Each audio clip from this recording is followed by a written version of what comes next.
Railway का budget पिछले कुछ दशकों से क्रमिक रूप से घटा है, तो इस वजह से रेलवे की सर्विस का मर्जिंग किया गया था, क्योंकि सर रेलवे के बोर्ड में सर्विसेज को लेकर काफ़ी टकराहट रहती थी। तो प्रतिभा के आधार पर बोर्ड में चयन नहीं हो पाता था। 1905 से जो बोर्ड चल रहा था उसमें सुधार अपरिहार्य हो गए थे। डिफेंस के स्तर पर सर ये बातचीत चल रही है कि डिफेंस की सर्विसेज को मर्जिंग किया जाए। उसमें एक मुख्य मुद्दा है कि जो अकाउंटिंग सर्विसेज है उनको मर्ज करने का मुद्दा भी शामिल है।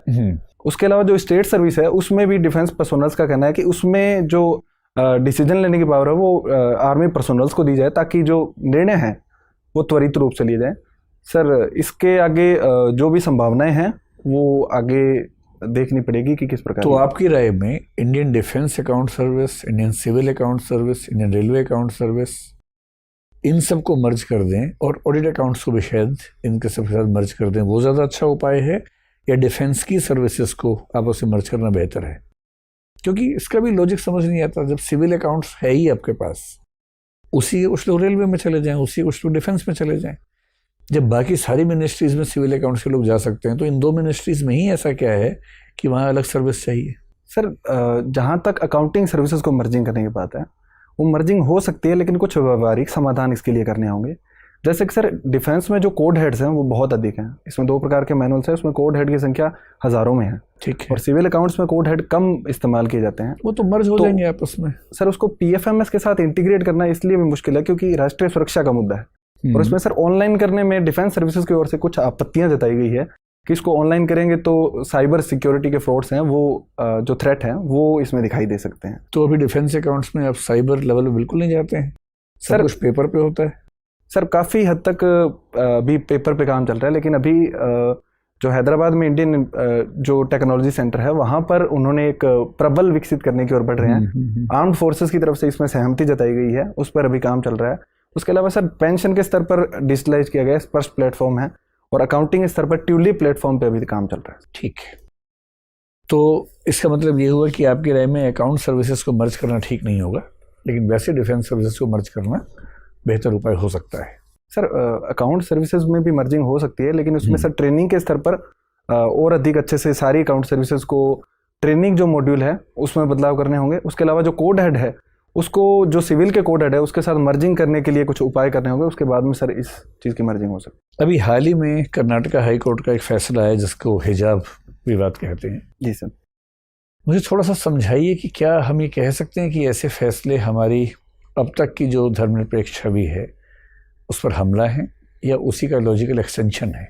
सर मुझे लगता है कि जो सुप्रीम कोर्ट ने इलाहाबाद हाई कोर्ट, जो कर्नाटका हाई कोर्ट है, उन्होंने जो हिजाब पर फैसला दिया है वो एक प्रकार से तर्क संगत है, क्योंकि कोर्ट ने कहा था कि हिजाब पहना वो आवश्यक धार्मिक प्रथाओं में नहीं आता है, और किसी भी प्रकार के इंस्टीट्यूशन में जहाँ के अपनी इक्विटी के जितने भी रूल्स हैं वहाँ पर अगर इस प्रकार के धार्मिक प्रतीकों को आमंत्रित किया जाएगा तो सर ये वहाँ के जो रूल्स हैं उसके खिलाफ है। ये बताइए कि एसेंशियल प्रैक्टिसेस ऑफ रिलीजन जो आर्टिकल 25 के बेस पे एक डॉक्ट्रिन है हमारे सुप्रीम कोर्ट की, उस डॉक्ट्रिन में ऐसा क्या है, जैसे एक एग्जांपल के तौर पर कोई मुस्लिम महिला अगर हिजाब पहने तो कर्नाटका हाई कोर्ट का फैसला है कि वो एसेंशियल प्रैक्टिस ऑफ रिलीजन नहीं है।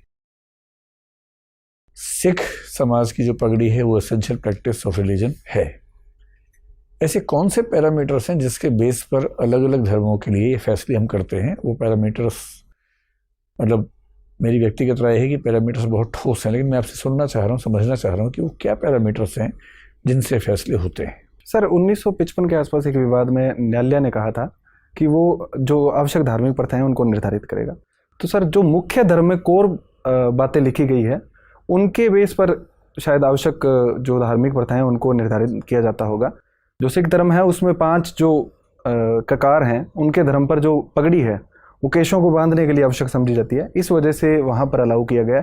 लेकिन जब कोर्ट ने, कर्नाटका हाई कोर्ट ने कहा कि कुरान में इस प्रकार की कोई भी व्याख्या नहीं मिलती कि हिजाब पहनना आवश्यक धार्मिक प्रथा के अंतर्गत आता है, इसलिए उन्होंने एजुकेशन इंस्टीट्यूट में इसको बंद करवा दिया। सर बहुत बढ़िया, बंद करवा दिए कोर्ट ने, या कोर्ट ने सिर्फ इतना कहा कि बंद किया जा सकता है? सर सॉरी सर, मुझे एग्जैक्ट नहीं पता शब्दों को लेकर। कोई बात नहीं, ठीक है, अब पूछिए।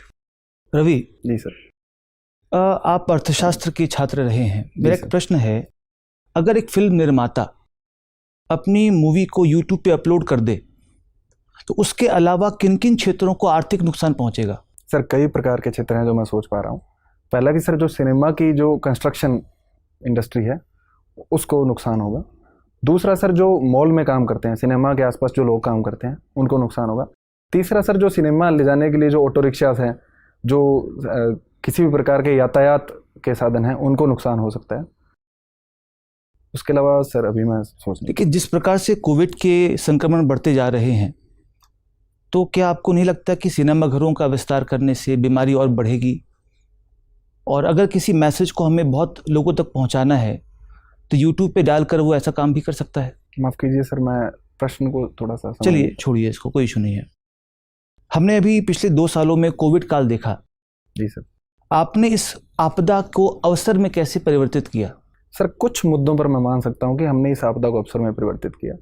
पहला क्षेत्र सर हाइजीन को लेकर है। नहीं, आपने कैसे किया? आपके अपने स्तर पे, व्यक्तिगत स्तर पे आपने ऐसा क्या किया कि इस आपदा को अपने लिए अवसर में कन्वर्ट कर लिया हो? सर इसी स्तर पर मैं हाइजीन को लेकर अधिक सतर्क हुआ हूँ। दूसरा सर मैंने ऑनलाइन जो माध्यम है, जहाँ पर पहले मैं सहज इतना महसूस नहीं कर सकता था, वहाँ पर अभी मैं सहज महसूस करता हूँ सर। और तीसरे स्तर पर सर जो सॉरी सर अभी कुछ चलिए कोई नहीं। देखिए, ऐसा मुझे लगता है पर्सनली कि संयुक्त राष्ट्र संगठन बहुत सफल नहीं रहा। उसके गठन के बाद से आतंकवाद की घटनाएं कुछ खास कम नहीं हुई हैं। देशों में तनाव है, शक्तिशाली देश कमज़ोर देशों पर अत्याचार करता है। तो क्या आपको नहीं लगता कि इसको भंग कर दें, एक नए सिरे से किसी नए संगठन की कल्पना की जाए? सर मुझे लगता है कि इसको भंग करने के बजाय इसमें सुधार किए जाने चाहिए, क्योंकि इतने वर्षों में 1945 लेकर हमने जितना निवेश किया है, जितने इसकी संस्थानों में निवेश किया है, इंस्टीट्यूशन बनाए हैं, रूल्स एंड रेगुलेशन बनाए हैं, उसको स्ट्रेंथन करना ज़्यादा प्रभावी होगा बजाय कि एक नई संस्था बनाने के। क्योंकि सर इसका कोई भी प्रमाण नहीं है कि जो नई संस्था बनाएंगे वो नए विश्व में जितने भी इस प्रकार की घटनाएं होती है उसको रोक पाने में सक्षम होगी या नहीं। तो अगर संयुक्त राष्ट्र में सुधार किए जाए तो वो ज़्यादा प्रभावी मैं मानता हूं। तो मान लेते हैं आपको एक मौका दिया जाए कि संयुक्त राष्ट्र सुरक्षा परिषद के आपको स्थायी मेंबर्स चुनने हैं, तो कौन से 5 देश होंगे जिसको आप चुनना चाहेंगे? सर क्या P5 के अलावा बताना? बिल्कुल फ्रेश हमें चुनना है, कोई 5 देशों का एक समूह जो स्थायी सदस्य होंगे UNSC के। तो आपके हिसाब से किन देशों को उसमें से निकाला जाए, किन देशों को उसमें शामिल किया जाए, जरा बताएं। सर मैं मानता हूं कि एक महाद्वीपीय प्रतिनिधित्व को मैं एक क्राइटेरिया मानूंगा, जिसमें अमेरिका को नॉर्थ अमेरिका से मैं लेना चाहूँगा, और एशिया में सर मैं 2 या 3 देशों को लेना चाहूँगा, क्योंकि काफ़ी बड़ा महाद्वीप है, जिसमें रूस, चीन, भारत या जापान, इन चारों में से 2 या 3 को मैं लेना चाहूँगा। उसके अलावा सर अफ्रीका से 2 या 3 देशों का प्रतिनिधित्व मैं चाहता हूँ, और यूरोप से 1 या 2 देशों का प्रतिनिधित्व, जिसमें हमारे पास 5 देशों का ही एक व्यवस्था है। तो 5 देशों का नाम बताइए मुझे आप। सर अमेरिका, ठीक है, भारत, ठीक है, चीन, दक्षिण अफ्रीका और जर्मनी। अच्छा, जर्मनी? जी सर। फ्रांस क्यों नहीं? सर जर्मनी की जो इकोनॉमी है उसमें सबसे अधिक है, और दूसरी बात है कि सर वहाँ पर न्यूक्लियर जो वेपन है वो भी जर्मनी के पास नहीं है सर। तो एक प्रकार से अगर हम डी न्यूक्लियराइजेशन के मुद्दे पर बातचीत करेंगे तो जर्मनी एक बेहतर विकल्प साबित होगा दूसरे देशों की बजाय। अच्छा, देखिए, हवाला और हलाला, इनमें क्या अंतर है? सर हवाला एक ऐसी प्रक्रिया है जिसके तहत अवैध रूप से विदेशों से मुद्राएं भेजी जाती है, जिसमें कुछ कमीशन एजेंट होते हैं, वहाँ से लेन देन को यहाँ पर लेन देन करते हैं।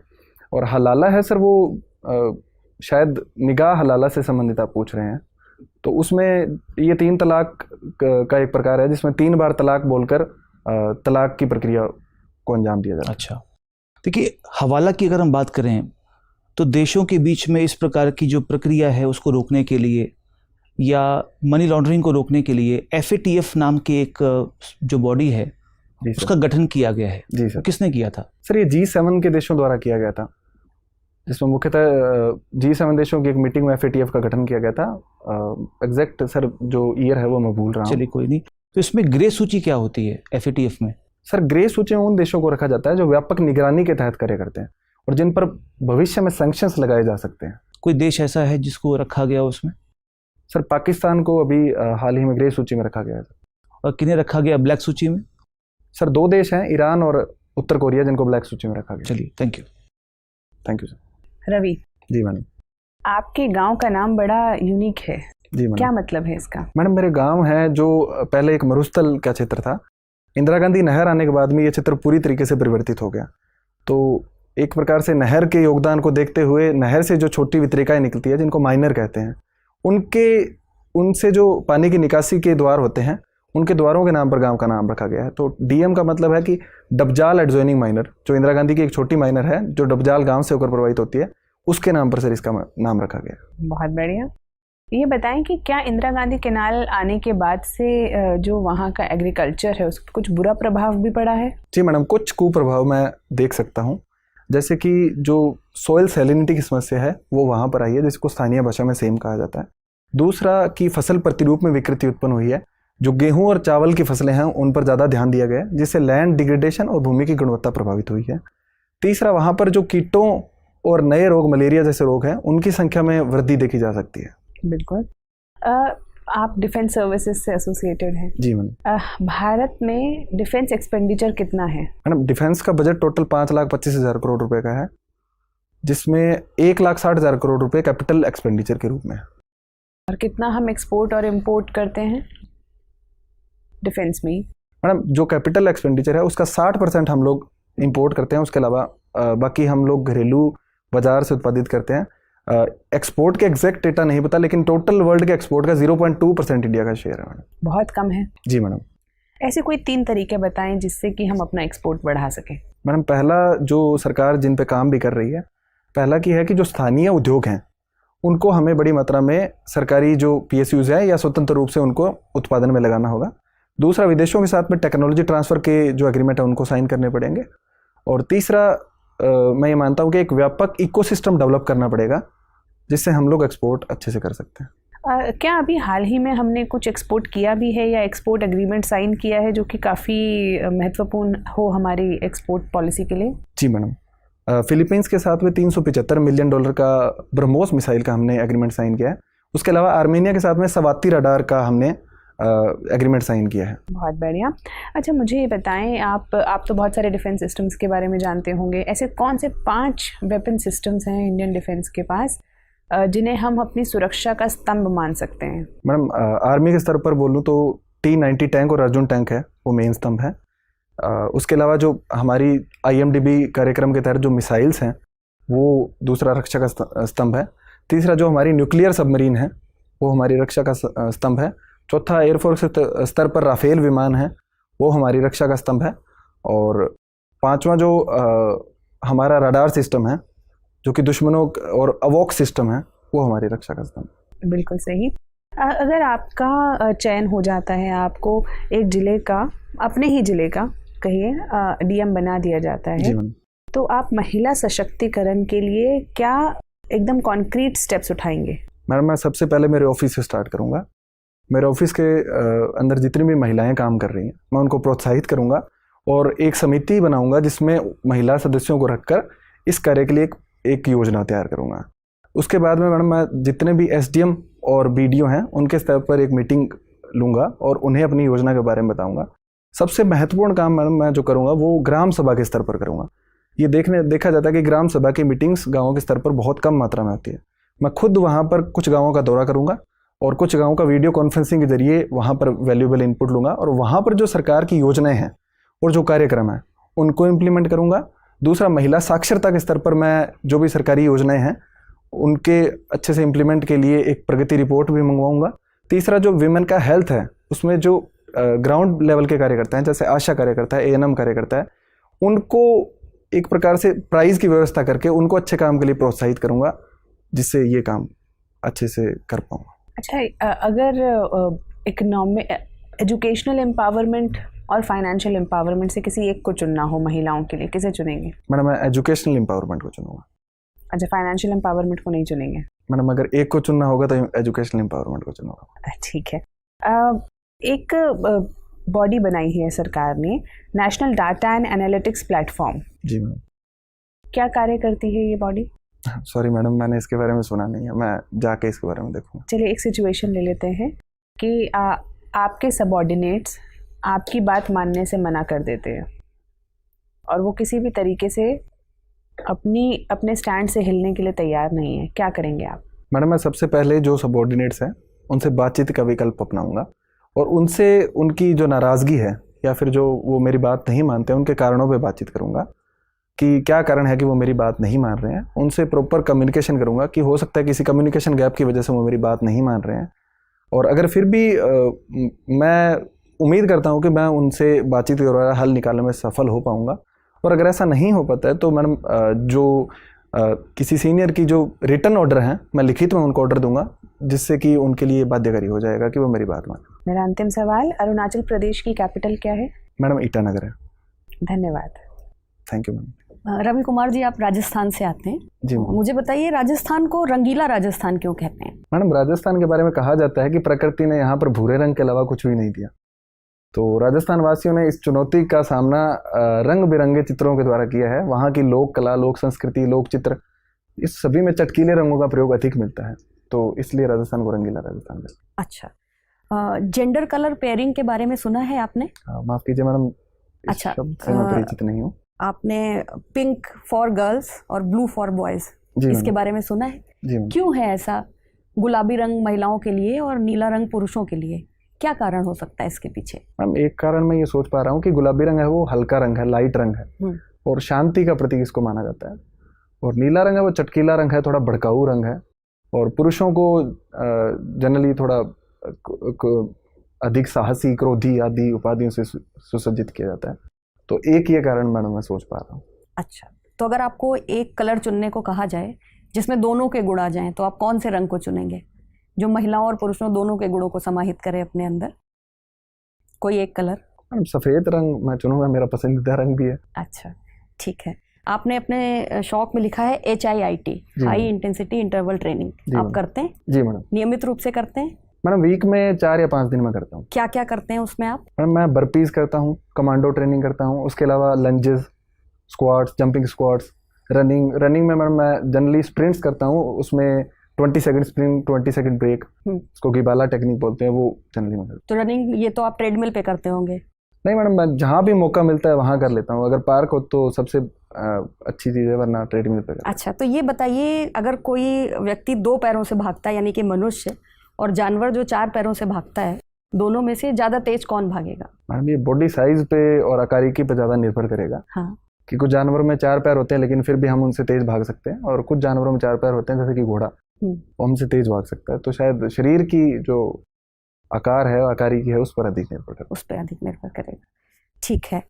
आप हिंदी साहित्य के विद्यार्थी हैं, आप मुझे बताइए राजस्थान के कुछ प्रमुख साहित्यकारों के नाम। मैडम रांगेय राघव जी है, उसके अलावा विजयदान देथा जी हैं, मीराबाई, दादू दयाल, बिहारी लाल जी, ये सभी राजस्थान से। अच्छा, ठीक है। अंतर्राष्ट्रीय महिला दिवस 8 मार्च को मनाया जाता है, हम सब जानते हैं। राष्ट्रीय महिला दिवस कब मनाया जाता है? सॉरी मैडम, मैं भूल रहा हूँ इसके बारे में। अच्छा, सरोजिनी नायडू जी के बारे में सुना है आपने? जी मैडम। कौन थी?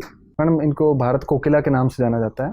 ये स्वतंत्रता सेनानी थी जिन्होंने गोलमेज सम्मेलनों में भारत का प्रतिनिधित्व किया था, और भारत की आज़ादी के बाद भी अनेक मंचों पर सक्रिय रही थी। अच्छा, ठीक है। क्योंकि आप बहुत अच्छी एक्सरसाइजेस करते हैं, आपने बताया ना अभी, स्क्वाट्स, जंपिंग स्क्वाट्स, बर्पीज। जी मैडम। इन सब में कौन से बॉडी पार्ट का रोल सबसे ज़्यादा होता है? दिल का, फेफड़े का, या पैरों का? मैडम वैसे तो पूरा शरीर ही इसमें लगता है, लेकिन शायद सबसे ज़्यादा रोल पैरों और हाथों का ज़्यादा होता है। पैरों और हाथों का होता है, दिल और फेफड़े का योगदान नहीं होता? क्योंकि कोविड जब आया था तो उस समय जब वर्कआउट करते थे मास्क लगा के, तो पैर और हाथ कितने भी मजबूत हों, आप इजीली कर लेते थे वर्कआउट। मैडम शायद ये दोनों बाहर रूप से दिखाई देते हैं, तो शायद मैंने सोचा होगा, लेकिन हृदय के योगदान को भी नकार नहीं सकते। शायद सबसे इम्पोर्टेंट योगदान मैं मान सकता हूँ कि उसका होगा। अच्छा, एक घटना हुई राजस्थान में अभी, दौसा के लालसोट में, जहाँ पे किसी प्रसूता स्त्री की मृत्यु हो गई थी और डॉक्टर के अगेंस्ट में केस हो गया था हत्या के अपराध का, और उन्होंने आत्महत्या कर ली थी उन डॉक्टर ने। आपको क्या लगता है, जो ये इस तरीके की घटनाएं होती हैं और कई बार समाज में हमारे सामने आती हैं, इनको रोकने में प्रशासन क्या भूमिका निभा सकता है? मैडम इस प्रकार की घटनाओं को 2 तरीकों से डील किया जा सकता है। एक तो निवारक, और दूसरी जागरूकता के स्तर पर। निवारक के स्तर पर ये होना चाहिए कि जो डॉक्टर्स हैं, किसी भी डॉक्टर का ये मानना नहीं होता कि वे किसी भी पेशेंट को हानि पहुंचाए, वो अपना काम पूरी ईमानदारी से करता है। और जहाँ तक उस प्रसूता का सवाल था, उसका जो प्रेगनेंसी थी वो काफ़ी क्रिटिकल थी, तो उस मामले में डॉक्टर ने अपना भरसक प्रयास किया था। लेकिन जो तनाव है जो भीड़ के स्तर पर, उसको प्रशासन के द्वारा अच्छे से नियंत्रित करने की ज़रूरत है, जिसमें डॉक्टर को सुरक्षा के साथ साथ में भीड़ की किसी भी कार्रवाई को रोका जा सके। और अवेयरनेस जनरेशन के स्तर पर लोगों को भी इस बात के लिए सेंसिटाइज करना चाहिए कि जो डॉक्टर हैं वो अपना काम पूरी शिद्दत के साथ में करते हैं और उनके काम के स्तर पर उन पर सवाल नहीं उठाए जाने चाहिए। अच्छा, ठीक है।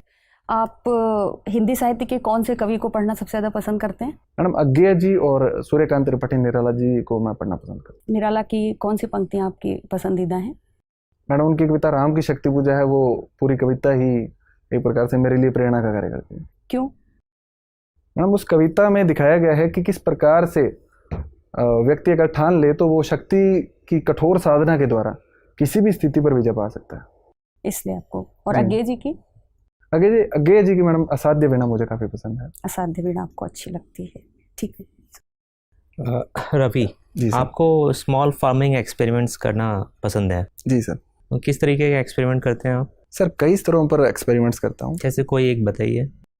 सर एक के स्तर पर जो अभी रिसेंटली हमने सर ऑर्गेनिक जो गेहूं है उसका उत्पादन शुरू किया। अच्छा, ऑर्गेनिक की बात की जाए तो भारत के पड़ोसी देश में भी ऐसा एक एक्सपेरिमेंट हुआ जो कि बहुत ही घातक साबित हुआ है। जी सर। कौन सा देश है वो?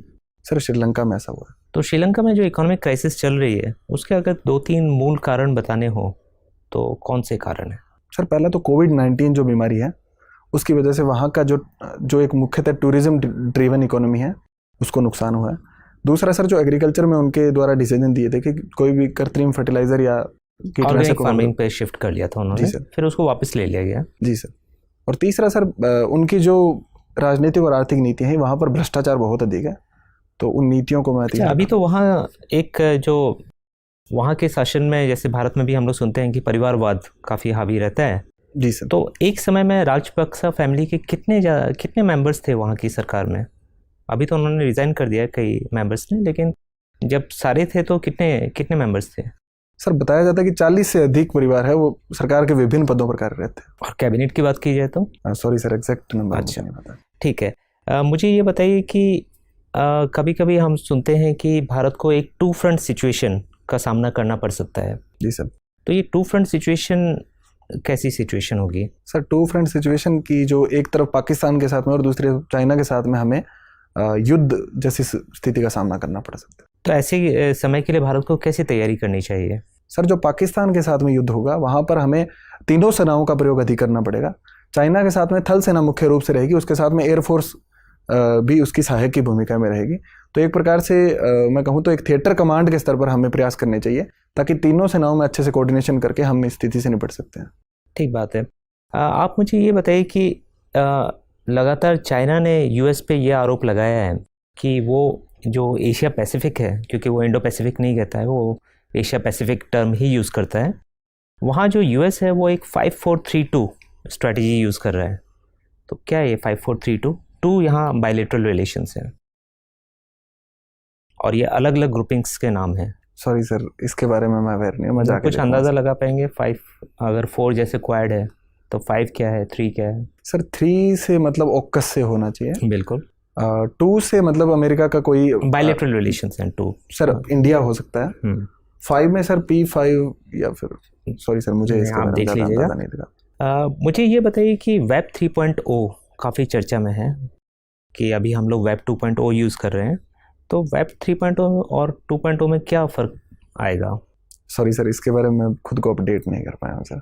ठीक है। मेरा आखिरी सवाल आपसे ये है कि प्रधानमंत्री जी लगातार वोकल फॉर लोकल की बात कर रहे हैं कि वोकल हो या लोकल के लिए, और दूसरी तरफ अगर हम देखें तो क्या भारत कहीं ना कहीं प्रोटेक्शनिज्म की तरफ नहीं जा रहा है? अगर हम बोल रहे हैं कि सिर्फ हम अपने लोकल प्रोड्यूस को ही आगे बढ़ाएंगे, तो क्या ये ग्लोबलाइजेशन के खिलाफ है? नहीं सर ग्लोबलाइजेशन के खिलाफ हमें नहीं मानना चाहिए, क्योंकि भारत का जो स्टैंड है वो एक प्रकार से प्रोटेक्शनिज्म ना होकर हमारे घरेलू उद्योगों को प्रोत्साहन देने का अधिक है, जिसमें हम लोगों ने टैरिफ अधिक नहीं बढ़ाए हैं, लेकिन हम लोग बट ऐसे अमेरिका फर्स्ट है, वो तो प्रोटेक्शनिज्म है। लेकिन सर वहाँ पर उन्होंने टैरिफ के स्तर पर वृद्धि की थी। जो चीन से आने वाले माल थे उन पर उन्होंने एक प्रकार से टैरिफ और नॉन टैरिफ बैरियर लगाए थे। भारत में इस प्रकार की कार्रवाई न करके हमारा ध्यान सिर्फ घरेलू उद्योगों के अधिक प्रोत्साहन देने पर है। Thank you Ravi sir. Ravi आपने कश्मीर फाइल्स फिल्म देख ली है? सॉरी सर मैं उसको देख नहीं पाया हूँ सर। मैं देख रहा हूँ कि सारे कैंडिडेट्स कह रहे हैं कि नहीं देख पाए हैं, और मुझे लग रहा है कि ये एक योजना है कि प्रश्न से बचा जा सके। जी नहीं सर, मैं सोच रहा था इसको देखने का, लेकिन समय नहीं निकाल पाया था। अच्छा, ठीक है। आप असाध्य वीणा आपकी प्रिय कविता है, आगे की लिखी हुई। जी सर। आपने IRTS पहले ज्वाइन किया, फिर आप इंडियन डिफेंस अकाउंट सर्विस में आए। क्या IAS आपके लिए भी असाध्य वीणा है?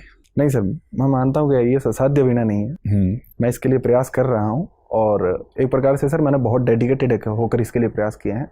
असाध्य वीणा में जिस प्रकार से आत्मनिवेदन के भाव से वीणा जागृत होती है, तो मैं मानता हूँ कि सर मैंने अपने स्तर पर पूर्णता से प्रयास किया है, और मुझे उम्मीद है कि सर मैं सफल हो जाऊँगा। तो जैसे बहुत लोग असाध्य वीणा को साधने में लगे हुए थे, पर प्रियमवत कुछ वजहों से साध पाया।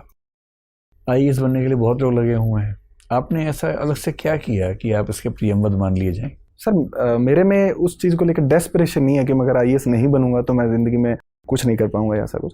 सर मैंने ये माना है कि ये मेरा अंतिम प्रयास है, इसमें अगर मैं सफल होता हूँ तो मैं IAS में जाऊंगा, अदरवाइज सर मैं इसी सर्विस में आगे के लिए अच्छा सोचूंगा सर। अच्छा, बहुत बढ़िया। ये बताएं कि ऐसा कहा जाता है कि हिंदी माध्यम का रिजल्ट जो UPSC में खराब आता है सिविल सेवाओं में, उसके पीछे बहुत सारे कारण हैं। ये भी कहा जाता है कि उसके पीछे UPSC भी एक कारण है, क्योंकि UPSC एक इनसेंसिटिव तरीके से इस विषय को देखता है। आप हिंदी माध्यम के बड़े ब्राइट कैंडिडेट हमें लग रहे हैं। मैं आपकी राय जानना चाह रहा हूँ कि ऐसा क्या कारण है कि हिंदी माध्यम की परफॉर्मेंस का लेवल सिविल सर्विसेज में वैसा नहीं है जैसे पहले था एक ज़माने में, और क्या उपाय इसके किए जाने चाहिए सरकार को, UPSC को, या किसी भी मंच को, जिससे ये रिप्रेजेंटेशन ठीक हो सके? क्या एग्ज़ाम के सिस्टम में कुछ करने की ज़रूरत है या कुछ और? सर सबसे पहले मैं ये बताना चाहूँगा कि जो UPSC एक बहुत ईमानदार संस्था है, और इस प्रकार के किसी भी UPSC पर किसी भी सवाल उठाना सही नहीं होगा। इसके लिए सर मैं दो प्रकार के उपाय सोच सकता हूँ, एक तो शॉर्ट टर्म और एक long term. Sir short term में ये होना चाहिए कि जो एक मुख्य समस्या अनुवाद को लेकर रहती है, कि जो अनुवाद है वो बहुत ही यांत्रिक और कंप्यूटरीकृत होते हैं, तो अनुवाद के स्तर पर अगर अच्छे से प्रयोग किए जाएं तो शायद हिंदी माध्यम के विद्यार्थी प्रश्नों को अच्छे से समझ पाएंगे। जैसा कि सर प्लेटो ने कहा है कि प्रश्न को समझ लेना ही आधा उत्तर है।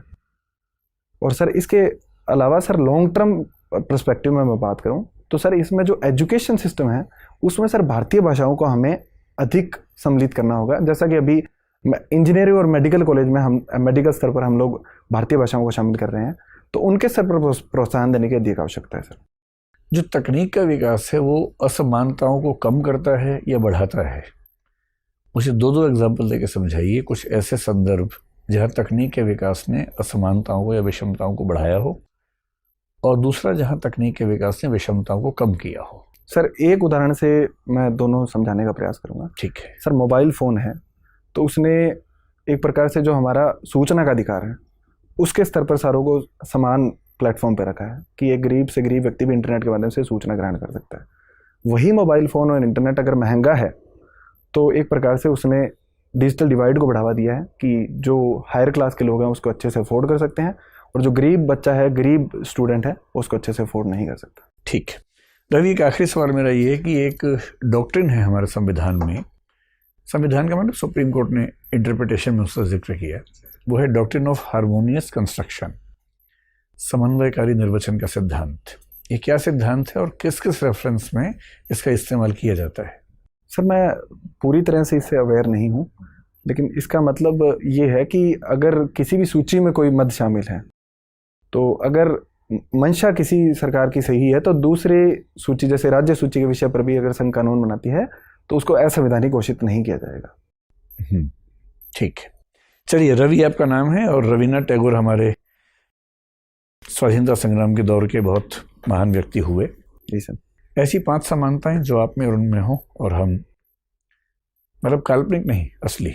सर रविंद्रनाथ टैगोर जी से खुद की तुलना करने के लिए सर अभी मैं खुद को इतना सक्षम नहीं मानता हूँ, लेकिन जिन दिशाओं में आप उनके जैसा होने की ओर अग्रसर हो, उन दिशाओं को भी आप तुलना का बिंदु मान सकते हैं।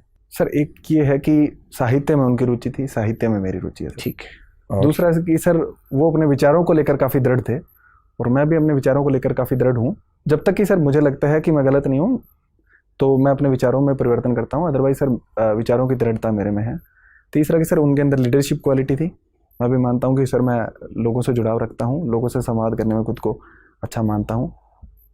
ऐसे कौन से मुद्दे थे जहां महात्मा गांधी और टैगोर के बीच में असहमतियां थी? सर एक तो मशीनी विकास को लेकर उनमें दोनों में सहमति थी। दूसरा सर शिक्षा के क्या अंदर असहमति थी? महात्मा गांधी मानते थे कि सर जो हाथ से हस्तशिल्प के कार्य हैं वो उनको अधिक तरजीह दी जानी चाहिए, और रविंद्रनाथ टैगोर जी जो विज्ञान है और मशीनों के प्रयोग को लेकर अधिक मानते थे कि उनका प्रयोग किया जाना चाहिए। दूसरा सर शिक्षा के स्तर पर महात्मा गांधी भारतीय जो विद्याएं हैं उन पर अधिक भरोसा करते थे, और रविंद्रनाथ टैगोर जी ने अंग्रेजी शिक्षा और विज्ञान की शिक्षा को भी अधिक महत्व दिया था। ठीक है रवि, आपसे बात करके बहुत अच्छा लगा, अब आप जा सकते हैं। Thank you sir. Thank you madam. मैं एक मिनट सर। आइए थैंक यू सर। बैठिए। Thank you sir. कैसा अनुभव रहा? सर अच्छा अनुभव। ठीक है, अब कुछ कहने को बचा नहीं है, कहने सुनने को बचा नहीं है। जी सर। तैयारी तुम्हारी बहुत शानदार है सर सही आंसर दिए, सोच समझ के दिए, और जिन पे नहीं आता था कोई ऐसी वजह नहीं है कि इस बार वो बात मतलब असाध्य में ना सध जाए। जी सर। इस बार तो सधनी चाहिए। मेंस तुम्हारा इस बार जबरदस्त हुआ ही है। जी सर। है ना? तो कोई ऐसी वजह नहीं है। कुछ जो छोटी मोटी बातें हैं वो देखें। जैसे तुम जब आए थे 2 बटन लगा रखे थे। जी सर। उसको खोलने में टाइम ज़्यादा लग रहा था, तो एक जी उपाय ये हो सकता है कि एक ही बटन लगाओ ताकि वहाँ टाइम ज़्यादा वेस्ट ना हो। सर आज ही मन लगा था, वैसे मैं खुला ही रखता हूँ सर। हाँ तो खुला भी ठीक। 2 बटन में कहीं खोलने में टाइम ज़्यादा लग रहा है, और वो 1-2 सेकंड भी थोड़े से ना कभी कभी चुभ सकते हैं किसी को। जी सर। बाकी सीटिंग वीटिंग ठीक है। ड्रेस तो आपकी शानदार है, बहुत ही बढ़िया ड्रेस है, कहीं कुछ कहने की बात ही नहीं है। और शुरू में पहले 2-3 मिनट में 2 शब्दों का उच्चारण गलत हुआ था। जी सर। अब तब सवाल मैं ही पूछ रहा था, मैं लिख नहीं पाया, तो बाद में मुझे एक तो याद आ गया, आप बाकी रिकॉर्डिंग में देखना। जी सर। एक तो प्रोस्पेक्ट्स बोलना था, प्रोस्पेक्टस आपने बोला था। जी सर। तो वो थोड़ा सा ध्यान रखना। ठीक है। एक हिंदी का शब्द था, मैं वो मिस कर रहा हूँ, वीडियो देख के आपको समझ में आएगा। मुझे भी लगा था, बट मैं खुद बोल रहा हूँ सर की क्या। देखो एक तो उच्चारण की गलतियां क्या हैं, जो रीजनल टच होता है उसको हम गलती नहीं मानते। जी सर। जैसे एक शब्द था परिपक्व, अब वो राजस्थान का व्यक्ति जब बोलता है परिपक्व ऐसे कुछ बोलता है, वो तो रीजनल टच है, उसमें कोई दिक्कत नहीं है। लेकिन ऐसा एक शब्द आया था, एक बार आप देखेंगे तो समझ में आएगा, कुछ मिस्टेक थी, बस वो देख लेना। IDAS IRTS आपने बड़ा अच्छा बताया, पर ये वाला तर्क जो है कि IDAS में काम कम करना पड़ता है, इस पे एक बार रीथिंक कर सर। मैंने ये तो बोला ही नहीं था कि काम करना पड़ता है, मैंने कहा सर वो ज़्यादा उसमें काम मतलब टाइम कंज्यूमिंग ज़्यादा है सर वो। हाँ लेकिन भाव तो वही आता है। इससे अच्छा उत्तर मैं भी सोच नहीं पा रहा हूँ। जी सर। लेकिन एक बार सोचो इस पे। सर ईमानदार आंसर यही है, बाकी मैं और सोचता हूँ सर। हाँ ईमानदार आंसर खैर है ही। जी सर। तो कोई बात ही नहीं। IDES IDAS AFH की वो ठीक था। आपने डिफेंस में तो काफ़ी अच्छी तैयारी कर ली है, बहुत बढ़िया तैयारी डिफेंस पे।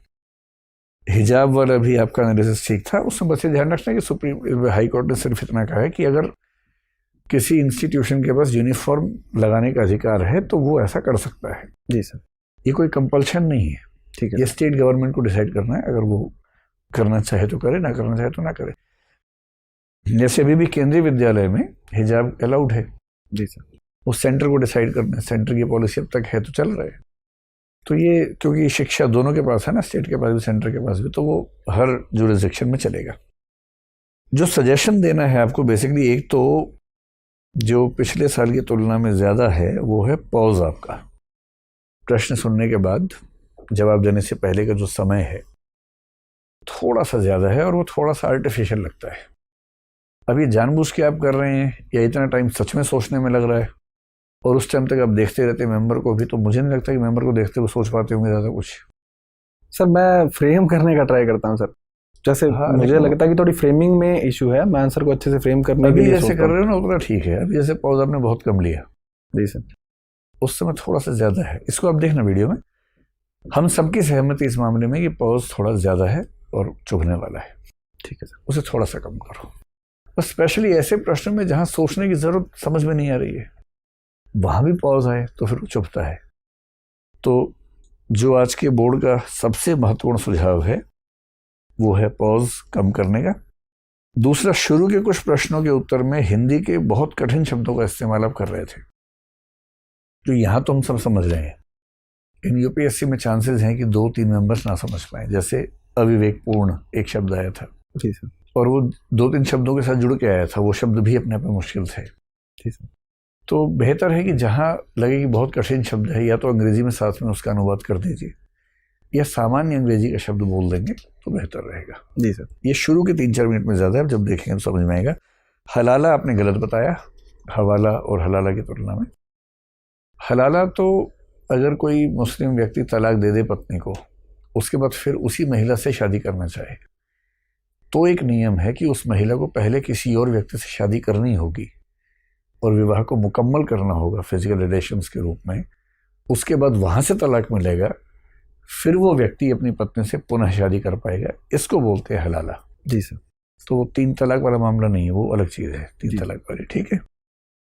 और अपने गांव का जिक्र बहुत अच्छा हुआ, डिफेंस बजट वगैरह आपने बड़ा अच्छा बताया, विमेन एम्पावरमेंट बहुत ही अच्छा बताया, रंगीला राजस्थान बड़ा, मतलब आंसर ऑफ द डे तो वही था कि प्रकृति ने केवल भूरा रंग दिया है, बाकी हमने भर लिया। इतना बढ़िया आंसर दिया, मजा आ गया सर। ये आज ही हम लोग डिस्कशन कर रहे थे इस आंसर को। अरे वाह।